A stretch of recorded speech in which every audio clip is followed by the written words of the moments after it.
Top quality और consistent performance के लिए सिर्फ सिल्वर पंप्स एंड मोटर्स, नाम याद रखना।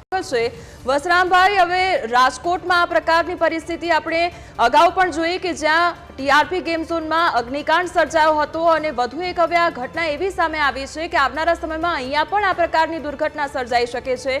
જય કિશન સ્કૂલ કે જ્યાં 600 જેટલા બાળકો અભ્યાસ કરી રહ્યા છે અને ત્યાં ન તો કોઈ બીયુ પરમિશન અને ન તો કોઈ ફાયર એનઓસી આપવામાં આવી છે, આપનું રિએક્શન?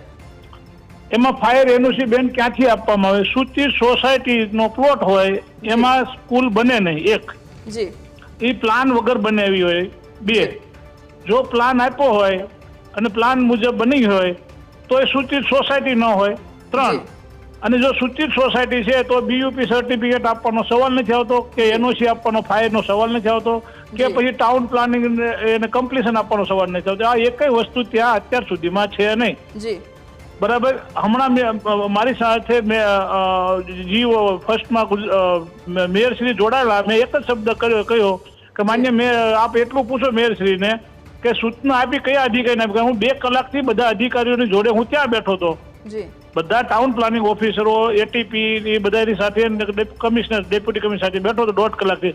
તો મેડમનો તો કોઈ ફોન નથી આવ્યો અને મેડમ કે મને અડધી કલાક પહેલા ખબર પડી ટીવીના માધ્યમથી। તો ખબર પડતી હોય ત્યાર પછી તો એક્શન લો, ત્યાર પછી તો ખોટું ન બોલો। અને હવે તમે કહેશો કોઈ સમરબંધીને છોડવા, મારી ખુલ્લી ચેલેન્જ છે, ભાજપના એ આગેવાન છે સ્કૂલ વાળા, જય કિશન સ્કૂલ વાળા, હાલો એને પૂછો કોંગ્રેસનો છે, એને પૂછો બસપાનો છે। અહીંયા સવાલ એ જ થઈ રહ્યો છે કે આખું બિલ્ડિંગ ઊભું થઈ જાય છે ત્યાં સુધી કોઈને જાણ જ નથી હોતી કે આખું બિલ્ડિંગ ગેરકાયદેસર ઊભું થઈ ગયું, ત્યાં આગળ એડમિશન થવાના સ્ટાર્ટ થઈ ગયા, વિદ્યાર્થીઓ ભણવા માટે આવવાના શરૂઆત થઈ ગઈ, તેમ છતાં આ લોકોને 2 વર્ષ સુધી કોઈ ખ્યાલ જ નથી।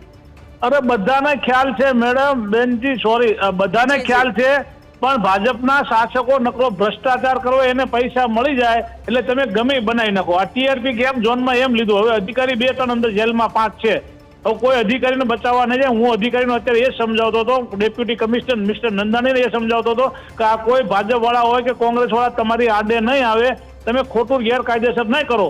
અત્યારે એવું જે બાંધકામ પાડી નાખ્યું, જેને દસ્તાવેજ મકાનના છે એના પાડી નાખ્યું, એના માટે હું ચર્ચા કરતો હતો, એ લોકો સાથે જ બેઠો હતો, અત્યારે ત્યાંથી નીકળો અને ગુજરાત ફર્સ્ટ વાળાનો ફોન આવ્યો મને। જી વસરામભાઈ, એક સવાલ એ પણ કરવો છે જી, જે શાળાના સંચાલકો છે તેમના દ્વારા પણ ઉદ્ધતાઈભર્યું વર્તન કરવામાં આવી રહ્યું છે ને એ લોકો મીડિયા સાથે વાતચીત કરવા તૈયાર નથી। બીજી વાત એ સામે આવી છે કે રાજકીય પીઠબળ પણ એ લોકોને હોઈ શકે છે, એટલે તેને લઈને કોઈ માહિતી છે આપણી પાસે? ભાજપનું બેનજી, ભાજપનું પીઠબળ છે, ભાજપના આગેવાનો છે, એ લોકો એ વોર્ડ ભાજપનો સાચવે છે, ભાજપને જીતાડવા માટે એ લોકો મદદ કરે છે, પૈસા આપે છે, એટલા માટે એ લોકોને સાચવે છે, એટલા માટે એ સ્કૂલ બની ગઈ છે। આ પેલા 2023માં એને મિસ્ટર ટીપીઓ સાગઠિયાએ નોટિસ પણ આપેલી છે, બરાબર? તો એ નોટિસ ક્યાં ગઈ? આજે 1 વર્ષ થયું, એ નોટિસનું શું થયું? ભાજપ વાળાને પૂછો આ નોટિસનું શું થયું, એ પણ ખબર નથી।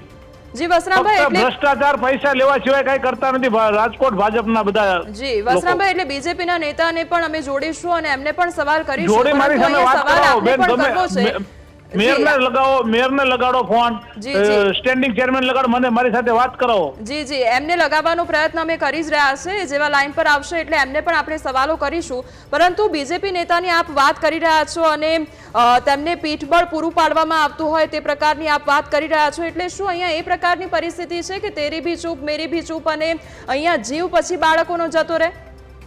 બેન આ ચાલે છે, અમે રાડું નાખીને કોંગ્રેસમાં થાકી ગયા છીએ। જનરલ બોર્ડના જો પ્રશ્નોના જવાબ સાચા ન આપતા આટલી હદ સુધી નીચે ગીરી ગયા છે। આનું કોઈ એક ભાજપ એ હતું ગુજરાતમાં ભારતમાં કે જેની એક ઇમેજ હતી કે સાચું બોલશે, સાચું કરશે, અત્યારે 0 થઈ ગઈ ભાજપ, નકરું ભ્રષ્ટાચાર। એક નાનો કાર્યકરના વોર્ડના પૂછો ને તો આટલા રૂપિયા વાળો થઈ ગયો, આવનો કાય પછી વોર્ડના પ્રમુખોને એને તો પૂછવાનો સવાલ નથી આવતો।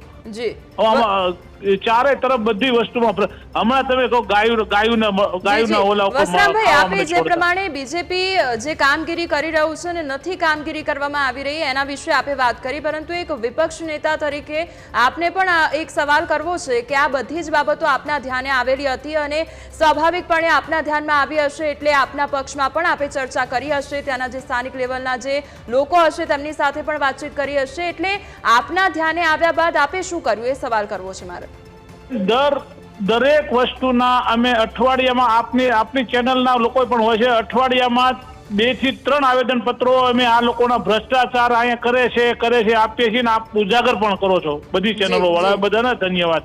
પણ કોઈ એક્શન લેવામાં આવતા નથી, કારણ ઉપર આકા એમના બેઠા છે, કેન્દ્રમાં એ છે, રાજ્યમાં એ છે, સ્થાનિક સ્વરાજમાં એ છે, અને અધિકારીઓ કર્મચારીઓ એના છે. કારણ અધિકારીઓ કર્મચારીઓ છેલ્લા 27 વર્ષથી કોંગ્રેસનું શાસન છે ને, એટલે જૂના જે લોકો હતા એ લોકોની ઓલરેડી રિટાયર્ડ થઈ ગયા હોય, નવા આવ્યા હોય તો એને કોંગ્રેસનું શાસન જોયું નથી કે આવું હાલતું. આ તો ફક્ત ને ફક્ત ભ્રષ્ટાચાર સિવાય કંઈ નથી કરવું એનું બેન એ શીખવામણ આપે.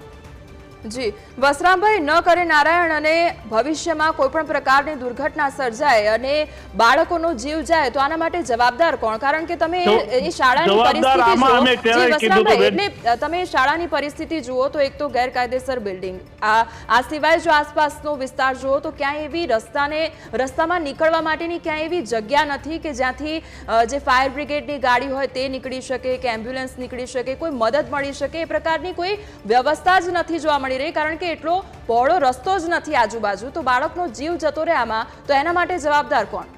જવાબદાર મારી દ્રષ્ટિએ ભાજપના શાસકો, જે શાસકો એને બનાવો. પહેલા તો અધિકારીઓ તો પછી લ્યો, કારણ ઓર્ડર હંમેશા શાસકો કરે, જે બેઠા હોય સત્તા ઉપર એ સત્તાવાળા ઓર્ડર કરે છે ને ઓલા લોકોને બિચારા નોકરી કરી હોય એટલે એ લોકોને એનું પાલન કરવું પડે.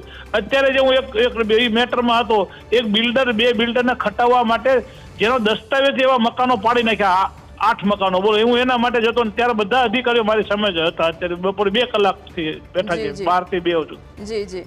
જી વસરામભાઈ, આપ અમારી સાથે જોડાયા તે બદલ આપનો આભાર. તો આખી